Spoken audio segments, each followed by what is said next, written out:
Salut tout le monde, c'est Tierno avec Bali et bienvenue sur ma chaîne YouTube.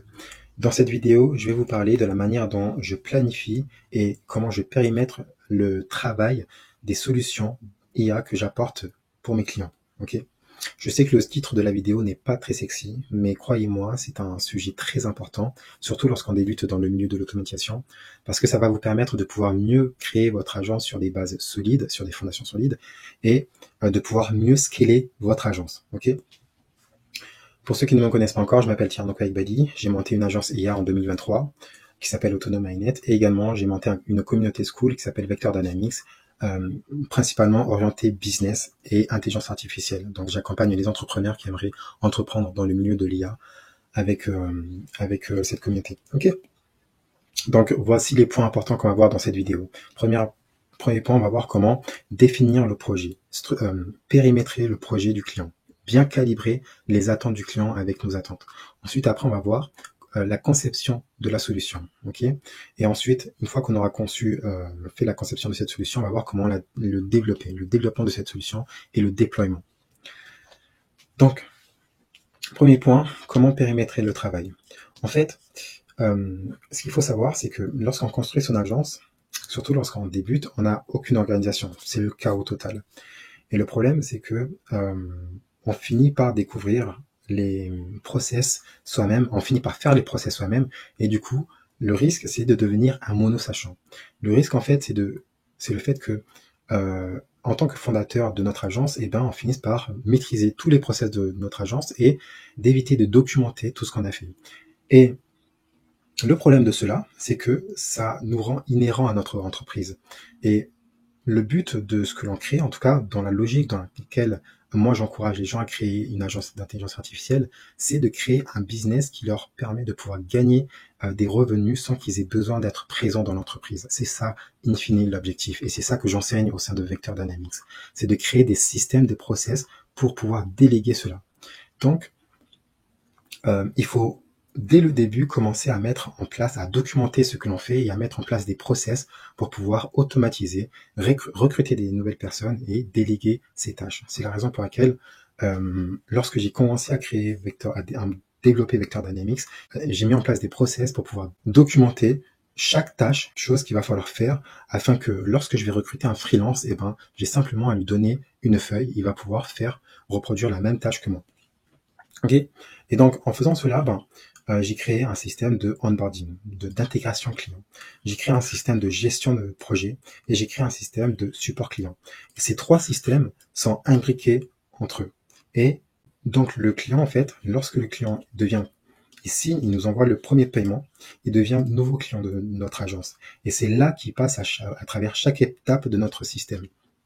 Donc, on a un workflow de onboarding hyper sophistiqué dans lequel en fait le client va pouvoir enregistrer les informations, on va pouvoir récolter et enregistrer les informations importantes du client en 11 étapes. Ensuite, on a un système de support client ou dans lequel ça va nous permettre de pouvoir communiquer avec le client.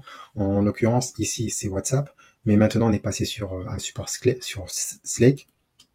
Et également, on a un système de gestion de projet. La gestion de projet va nous permettre de pouvoir créer, apporter la solution, gérer le projet du client du début jusqu'à la fin sans qu'il y ait des frictions opérationnelles. Parce que le but de tout cela, en fait, c'est d'éviter d'avoir des frictions opérationnelles durant les échanges avec le client. Parce que plus il y a des échanges avec le client, plus le client va identifier notre amateurisme et ça va le décourager. Donc, le fait de mettre en place une organisation d'intégration bien structurée, bien carrée, bien ficelée, va permettre de pouvoir dégager une bonne image de votre agence et également de pouvoir rassurer le client sur sa décision d'achat. Parce que n'oubliez pas, lorsqu'on signe le deal avec le client, même lorsqu'on achète un article ou quoi que ce soit, il y a ce qu'on appelle le remords de l'acheteur. Le client peut se demander si est-ce qu'il a vraiment pris la bonne décision de s'engager avec cette agence, d'acheter cette solution. Et l'objectif de mettre tout cela en place, c'est de pouvoir le rassurer. Ok, c'est de pouvoir lui montrer on est une boîte très organisée et qu'il n'y a pas ce souci. Mais également, le point important de mettre cela en place, c'est d'éviter ce phénomène de mono-sachant. Qu'est-ce que c'est? Je vais vous raconter une anecdote dans le milieu, avant de lancer Autonome Mainnet, je travaille dans le milieu du conseil. en management. Et en fait, on avait un client qui avait un problème parce qu'il voulait restructurer son entreprise. Et donc, du coup, il voulait faire un licenciement. Et parmi le personnel, il y avait un monosachant. Les monosachants, leur profil, ce sont des personnes qui font partie de la boîte depuis très longtemps. Donc, c'est eux qui ont construit, parfois participé à la construction des process de l'entreprise. Ils connaissent tout au niveau de la documentation. En fait, toute la data, toute la connaissance est en eux. Alors du coup, ça devient difficile de se séparer d'eux au sein de l'organisation, parce que si on se sépare d'eux, on perd toute la connaissance. Donc du coup, l'objectif était de soutirer le maximum d'informations auprès de cet individu, de les documenter, et ensuite après, de pouvoir se séparer de cette personne. Parce que elle avait des comportements qui étaient inappropriés et elle connaissait sa force de position et elle en jouait dans l'organisation. Donc c'était ça le problème. Et dans votre agence IA, c'est pareil. Lorsque vous allez vouloir revendre votre agence, lorsque vous allez vouloir faire de la fusion-acquisition plus tard pour votre agence, si vous ne documentez pas, si votre process est désorganisé, s'il n'y a que vous qui connaissez tout sur votre agence, vous allez avoir du mal à pouvoir revendre votre boîte. Vous allez avoir du mal à pouvoir déléguer les tâches parce que tout repose sur vous. Ok, et c'est ça le problème, c'est ça le piège, c'est que tout ne doit pas reposer sur vous. Vous devez faire en sorte de rendre l'information accessible, fluide, afin que n'importe qui puisse venir et reprendre le travail après vous. C'est ça la logique. Et c'est comme ça que moi j'ai monté Autonomy.net, et c'est ça que j'enseigne au sein de Vector Dynamics. Lorsque vous créez votre agence, il faut créer un système de onboarding, un système de support client et un système de gestion de projet. Très important. Ensuite, durant le deuxième rendez-vous, parce que le premier rendez-vous, normalement, vous avez closé le deal, vous avez signé le deal avec le client, vous avez défini vos attentes, ce que vous pouvez lui apporter, il a fait le premier paiement. Ensuite, après, il y a un deuxième rendez-vous avec le client, là où il va falloir prendre les informations nécessaires pour pouvoir commencer le travail. Et durant cette phase-là, c'est très important de pouvoir prendre toutes les datas nécessaires et éviter les navettes, ok? Éviter de revenir sur des points que vous avez vus pendant le rendez-vous, parce que ça risque d'énerver le client. Donc pour cela, premièrement, il va falloir définir le problème. Le problème, vous l'avez déjà défini dans votre offre marketing normalement. Dans votre offre marketing, lorsque vous avez fait le premier rendez-vous avec le client, il a identifié à peu près ce dont il avait besoin. Ensuite, mais parfois c'est pas le cas. Parfois, ils pensent que le problème c'est ça, mais en fait le problème il est autre part, ok? Et c'est juste un symptôme du problème, mais le cœur du problème il est autre part. Et c'est pendant le premier rendez-vous que vous apprenez à le découvrir. Ensuite, après, il va falloir définir le résultat attendu, ce que vous allez lui apporter, ok? Donc, une fois que le résultat attendu, ça peut être le nombre de leads qu'il a besoin, ou organiser l'espace de documentation du client, créer un RAG pour pouvoir converser avec les documents internes du cabinet. Ça peut être n'importe quel type de résultat, mais ça sera en fonction du problème que vous avez identifié au sein de l'entreprise, ok? Donc, une fois que vous avez l'alpha et l'oméga, une fois que vous avez le commencement et la fin, là, vous allez pouvoir identifier les points d'entrée et les logiciels qu'utilise l'entreprise en interne. Est-ce qu'ils sont sous Microsoft Azure? Est-ce qu'ils sont sur Google Cloud?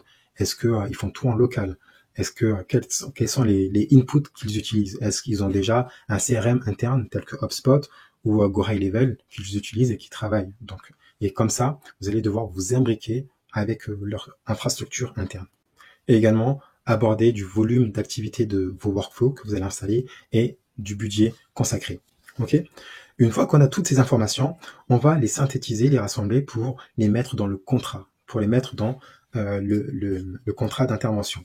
Donc, par exemple, ici dans notre communauté Vector Dynamics, dans la partie livraison et gestion de projet, j'ai mis en place un document qui s'appelle le hub juridique. Dedans, en fait, j'ai mis en place les contrats de mission que j'utilise pour pouvoir remplir avec mes clients, les contrats d'intervention pour scoper, pour périmétrer cela, les clauses de non-divulgation, les NDA, très importants parce que vous allez construire des solutions pour vos clients et ces solutions-là, c'est une technologie, c'est votre technologie. Donc, le client, il n'a pas à faire du copier-coller et à les revendre à d'autres personnes ou à des associés ou quoi que ce soit. Ok, c'est votre intelligence et vice-versa. Les informations que vous détenez sur votre client, vous n'avez pas à les divulguer autre part. Et également la notification RGPD et la politique de conditions d'utilisation. Donc, en fait, principalement, on va utiliser le document sur les cadres d'intervention. Et dedans, en bleu, c'est ce qu'il va falloir modifier. Donc là, on va mettre le nom du client. Et là, en fait, on va faire une synthèse en bleu. Tout ce qui est en bleu, c'est une synthèse de toutes ces informations. Ok, on va expliquer du coup le problème attendu par le client. On va définir les résultats attendus. Et on va mentionner les logiciels qu'on va utiliser pour pouvoir mettre à bien pour pouvoir résolver le problème. Et également le budget, le volume de traitement. Ok. Et ça, en fait, ensuite le tout signé par le client en courrier électronique. Ok. Une fois qu'il aura signé les documents, une fois qu'on aura récolté les documents et encaissé le paiement, là, on va pouvoir passer à la phase de conception. Donc, on va pouvoir concevoir les workflows IA du client. Et pour cela, en fait, on va commencer par créer les MVP. Créer un minimal viable product. En fait, c'est à l'aide d'un logiciel de diagramme, on va construire le workflow afin que le client puisse voir à peu près à quoi ça va ressembler, quels sont les points sur lesquels on va construire pour lui. Et ça, en fait, ça permet au client de le rassurer parce que l'humain est visuel. Ok, si vous lui parlez de N8N, que vous lui montrez quelques workflows, il a du mal à conceptualiser les choses. Donc, pour pouvoir rassurer et désamorcer ses doutes, on va construire un MVP qui va lui permettre de pouvoir comprendre rapidement de quoi il s'agit. Je vous montre cela. Donc ici, en fait, c'est un MVP d'un RAG que je devais construire pour un cabinet de conseil. Donc, ce que j'ai fait, premièrement, c'est de le décomposer en trois parties. La partie input, N8N, développement et output, ce que ça va donner. Dans la partie input, j'ai mis en place le user interface, donc l'UI. Ici, je sais que je vais devoir utiliser Lovable pour pouvoir créer l'interface utilisateur. Cette image-là, je l'ai prise sur Dribbble. Dribbble, en fait, c'est un site qui nous permet de pouvoir obtenir des designs de user interface. Ça, c'est bien parce que ça peut nous permettre de pouvoir simplement faire un screenshot, un screenshot de l'image et de l'envoyer à Lovable, à l'application Lovable, et il va pouvoir coder, développer une interface à partir de notre image. Donc ça, en fait, c'est le user interface, le design que j'aimerais avoir pour l'application que je vais créer. Ensuite, en interne, ça va se passer dans N8N. Ici, je sais que, donc de tête, je sais exactement à peu près comment va ressembler le workflow. Donc là, c'est là où je vais commencer à mettre le trigger, comment va se déclencher le workflow. Ensuite, je vais mettre les différents nodes que je vais utiliser et les différentes constructions de workflow en interne sur N8N que je vais construire. Ok, donc en sachant que je vais intégrer le RAG, l'agent IA, stocker les fichiers, enregistrer dans la base de données et convertir les fichiers si jamais ce sont des images, du texte ou de l'audio ou quoi que ce soit. Et ensuite, où est-ce que il y aura le output? Le output va se retrouver également sur l'interface utilisateur, donc ce sera une réponse webhook qui va être envoyée sur l'UI du client. Et ici, j'ai mis en note les points importants que je vais devoir suivre, respecter pour pouvoir assurer la bonne configuration des nœuds et de l'organisation. Ok. Et là, à la fin, je mets une forme de checklist qui me permet de savoir est-ce que j'ai bien mis en place le webhook trigger, est-ce que j'ai bien mis en place les fonctionnalités demandées, est-ce que j'ai bien mis en place les nœuds spécifiques. Et tout ça, en fait, ça permet au client d'avoir une vue 360 du projet. Ça permet au client de savoir exactement à peu près de quoi il va s'agir. Ok. Et ça, croyez-moi, c'est ultra puissant. Quand vous montrez ça au client, le client, il va se dire waouh, parce que le client, il connaît pas tout ça. Tout ça, c'est on lui met un peu un effet waouh dans les yeux. Il va se dire ah ouais, vous allez faire ça tout seul, on va l'impressionner en faisant ça. Et moi, ça peut prendre du temps au tout début. Quand vous êtes débutant, vous n'avez pas le temps de pouvoir faire ça. Mais croyez-moi, lorsque vous le faites une fois, Et c'est ça qui est fort et qui est intéressant dans le business des agences IA, c'est que les solutions que l'on construit pour nos clients, on a simplement à les repliquer, à les dupliquer dans les espaces du client, à faire du copier-coller, et ça va super vite. Et donc ça, là, une fois que vous le faites une fois, vous allez pouvoir simplement faire un copier-coller et le partager à vos développeurs. Et moi, c'est ce que je fais en fait. Moi, ça là, je le partage à mes freelances en développeurs. Donc, ce sont des freelances no-code qui travaillent dans mon agence. Et comme ça, eux, ils vont s'occuper de la partie développement. C'est eux qui vont commencer à développer l'interface Lovable. C'est eux qui vont développer sur N8N. C'est eux qui vont développer tout ça. Ok. Et ça, ce sont les indications que je leur donne pour qu'ils puissent, pour pouvoir les aiguiller. Et en fait, au final, ben, ça va donner quelque chose comme ça, au final. Ok, donc ça, par exemple, c'est un workflow. C'est un peu le résultat final de ce que je vous ai montré. Premièrement, ça se déclenche avec un workbook. Ensuite, on a 2 switches. Tout à l'heure, on en avait 3, mais finalement, en fait, j'ai moi-même personnellement raccordé ce workflow à l'agent parce qu'en fait, le input sera différent et sera intégré à travers un autre support. Donc c'est pour ça qu'on a combiné les deux. Et donc ici, on a notre agent RAG qui va pouvoir faire son travail et envoyer la réponse au webbook. Et ici, on a tous les documents, toutes les informations qui vont passer. Hop, ils vont être stockés dans la base de données sur Pinecone. Et comme ça, Pinecone pourra stocker tout faire le travail. Ok. Et lorsque moi ou mes développeurs vont concevoir le projet, en fait, on va le faire step by step, étape par étape. On va pas tout construire en même temps, ok? Et ça, je vous le déconseille parce que ce que font la plupart des débutants, c'est boum, dès qu'ils ont l'encaissement, hop, ils se mettent directement à développer l'automatisation. Prenez le temps de bien glaner les informations, de bien prendre toutes les informations nécessaires pour pouvoir comprendre ce que doit faire votre workflow et construisez les étapes, étape par étape et faites des itérations. Donc, premièrement, première étape, c'est de mettre en place le webbook. Ce que je fais, c'est de mettre en place le webbook, définir les switches et construire l'agent RAG. L'agent RAG, une fois que je le construis, et une fois qu'il fonctionne, une fois qu'il marche, une fois qu'il a fait ses preuves, j'ajoute également le Human in the Loop, ici. Donc ça, c'est un message c'est un point qui va être envoyé sur Slack, sur le retour d'information du RAG, afin de vérifier, d'évaluer si le RAG est performant ou pas, en fait. Ça va me permettre de pouvoir récupérer un échantillon des messages qui sont communiqués, envoyés avec le RAG, et de pouvoir savoir si est-ce que notre agent est en train d'halluciner ou est-ce qu'il y a un problème au niveau technique. Et comme ça me permet de pouvoir intervenir directement dessus ou de transférer cela à mes développeurs. Pareil, une fois que j'aurai terminé de construire cette partie, hop, on passe à la construction de la récupération des datas et dans l'injection de notre base de données Pinecone. Et ici, c'est pareil. Lorsque le workflow va se dérouler, je vais mettre à la fin le nœud Human in the Loop qui va me permettre de récolter un feedback sur le traitement de l'information, savoir si tout s'est bien passé. S'il y a un problème, hop, je vais pouvoir intervenir dessus.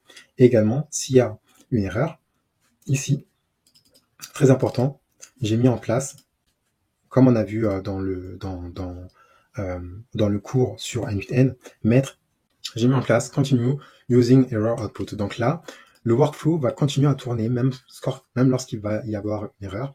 Et ici, j'ai ajouté Stop an Error. Donc c'est une notification qui va m'être envoyée grâce à un autre workflow. Et je vais recevoir la notification dans mon espace pour pouvoir savoir afin de savoir qu'il y a un problème dans ce workflow et qu'il va falloir intervenir dessus. Et en fait, ces points de prévention, lorsqu'on ajoute Stop Error, lorsqu'on ajoute Human in the Loop, tout ça là, en fait, c'est ce qui va me permettre de pouvoir fluidifier mon workflow, fluidifier mon travail.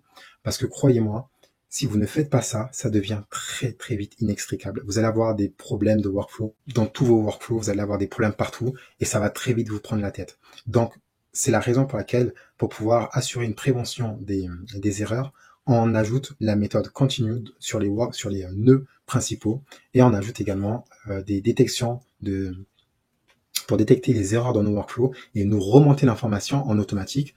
Comme ça, c'est dans des informations, moi je les reçois sur Slack et sur Slack, j'ai juste à faire un transfert sur mon espace à mes développeurs, aux freelances qui travaillent en permanence avec moi. Et eux, ils vont pouvoir assurer la gestion technique depuis l'espace du client. Ils vont pouvoir se connecter depuis l'interface et voir quel est le problème et pouvoir le débugger, débloquer. Et c'est comme ça que je vais assurer la fluidité de mon activité. C'est comme ça que moi, je vais pouvoir me libérer mentalement et pouvoir mettre un focus sur la partie stratégique, la partie business, la partie gestion de contenu de mon business, ok? Parce que moi, actuellement, à ce stade-là, aujourd'hui, je m'occupe de moins en moins de la partie développement de mon agence. Je m'occupe plus à créer du contenu en ligne, à attirer des clients dans mon business, à faire les ventes de mon business et à gérer Vector Dynamics. Et ensuite, après, tout ce qui est automatisation, etc. Ça, j'ai des freelances qui travaillent j'ai des développeurs qui travaillent dans mon agence en tant que freelance et qui travaillent avec moi sur ces points-là, ok? Et c'est ça qui me permet de pouvoir faire tourner mon business. Donc, on a vu comment développer convenablement nos workflows et pour pouvoir assurer un bon déploiement et une optimisation de notre premier déploiement vers le client, il faut faire ça, c'est très important parce que le client, lorsque vous lancez votre workflow devant lui et que le workflow bug, franchement, ça peut très vite décourager le client et vous pouvez passer pour un bleu. Donc ça, c'est très important de pouvoir suivre ce que je vais vous montrer. Premièrement, faire du testing. Tester, réitérer plusieurs fois votre workflow. Utiliser plusieurs cas de figure, ok? Parce que votre client n'est pas un développeur, il n'est pas comme vous. Vous savez qu'il va falloir mettre du texte dans votre workflow. Le client, il sait pas celui. Donc, il va insérer des images, il va insérer des vidéos, il va insérer des films de plusieurs gigas de taille dans votre workflow. Et ça va prendre du temps à tester. Donc, regardez tous les cas de figure que vous pouvez avoir pour pouvoir bien lui dire exactement ce qu'il va falloir respecter pour que le workflow puisse bien tourner. Mettons en place des modules de gestion d'erreurs comme je vous l'ai montré dans la formation sur N8N et comme je viens de vous les montrer. Et donc, c'est pour ça que dans mon incubateur, j'ai mis en place un document ultra important qui est les vérifications à faire avant le lancement. Et ce document-là, en fait, ça permet de bien cocher les cases étape par étape pour bien savoir si on a bien respecté une phase du projet avant de délivrer le client. Premier point, la préparation administrative. Est-ce que le client a bien payé? Est-ce que vous avez bien encaissé? Parce que ça ne sert à rien de travailler alors que vous n'avez pas encaissé l'argent. Est-ce que le contrat du client a bien été signé? Est-ce qu'il a bien vu ce dont on va lui délivrer? Ensuite, les processus d'intégration. Est-ce qu'il a bien suivi les processus d'intégration qu'on a mis en place? La validation technique et opérationnelle. Configuration du système et des stratégies qu'on va mettre en place dans l'espace du client. Test et validation finale. Donc, est-ce qu'on a fait des tests? Est-ce qu'on a fait des validations avec le client? Et enfin, une fois que ça c'est fait, on va pouvoir lancer le projet. Et c'est en suivant ces étapes rigoureusement, clairement, que notre agence commence à prendre une structure différente. Et en fait, en mettant en place ce processus, on va pouvoir recruter des personnes sur du long terme pour pouvoir assurer la continuité de l'organisation de notre agence. Ok? Donc voilà, c'était principalement ce que je voulais vous montrer. Si vous êtes vraiment intéressé par le business de l'intelligence artificielle et de construire quelque chose de durable et de rentable sur du long terme, pas juste bidouiller des solutions IA et essayer de le refourguer à des personnes qui ne comprennent pas l'intelligence artificielle, c'est pas notre méthode d'approche. Vraiment, moi je vous accompagne à construire quelque chose de durable et de solide et de sérieux, ok, qui va vous apporter un actif, qui va vous apporter quelque chose à long terme. Vous pouvez rejoindre dès maintenant Vector Dynamics. Actuellement, on n'est pas beaucoup, donc vous avez l'opportunité de pouvoir me bombarder de questions, me bombarder de toutes vos interrogations. Et également, il y a des sessions d'appel tous les vendredis avec moi où on discute business. Mais également, vous pouvez prendre rendez-vous directement dans mon calendrier Call pour pouvoir discuter dessus. Et ben, je vous accompagne dans la croissance de votre agence. Ok. On a des sessions gratuites de coaching avec moi pour dans la croissance de votre activité, de votre agence. Ok. Voilà, donc si ça vous a plu, n'hésitez pas à vous abonner à la chaîne parce que je vais produire beaucoup de contenu de ce genre et n'hésitez pas à mettre un like sur la vidéo comme ça pour être mieux référencé. Ok, allez, à bientôt.